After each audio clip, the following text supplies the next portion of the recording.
In 1941, Nazi Germany controlled nearly all of Europe. Its military was considered the strongest in the world. Yet just 4 years later, it collapsed completely. The reason was not weapons, but strategy. Context. How powerful was Germany? Before World War II, Germany invested heavily in military development, science, and modern warfare organization. They pioneered the concept of blitzkrieg lightning warfare, designed to overwhelm enemies through speed, coordination, and shock. In a very short period of time, Poland was defeated. France surrendered. Many European nations had no time to react. At that moment, the German military was widely regarded as highly disciplined, flexible in command, better equipped than its opponents. Many observers believed that, if nothing unexpected happened, Germany could win the war. But something unexpected did happen.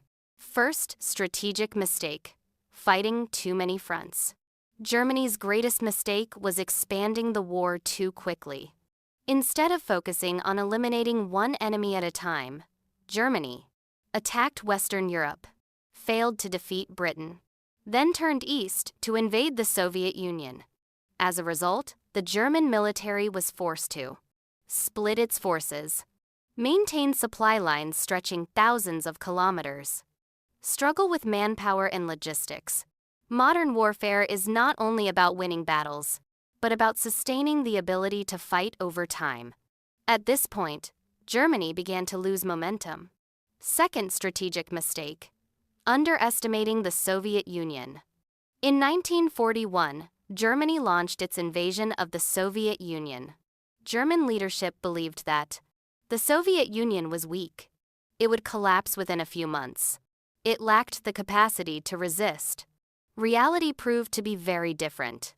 The Soviet Union possessed vast territory, a massive population, an extraordinary ability to endure hardship and sacrifice. When winter arrived, German forces faced severe problems: inadequate cold weather equipment, crippled supply systems, rapidly declining troop morale.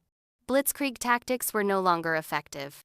The war turned into a prolonged battle of attrition, something Germany was never prepared for. Third strategic mistake: over-centralized personal decision-making. Another critical issue was Adolf Hitler's increasing personal control over military decisions.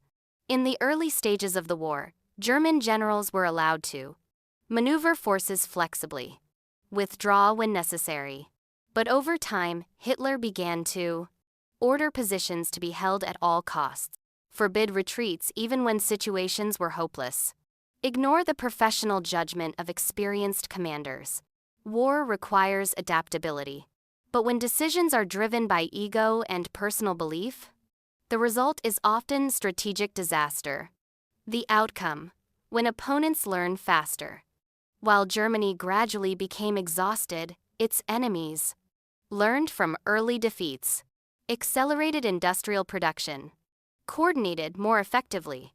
By 1944, 1945, Germany's early advantages no longer mattered. The war was no longer about who was strongest at the beginning, but about who could adapt and endure longer. Conclusion: the lesson. The defeat of Nazi Germany demonstrates a crucial truth. Power alone does not guarantee victory. Poor strategy can destroy even the greatest advantages. In war and in life, underestimating opponents, expanding too quickly, making decisions driven by emotion often leads to collapse. History is not only meant to be remembered, but to prevent the repetition of past mistakes.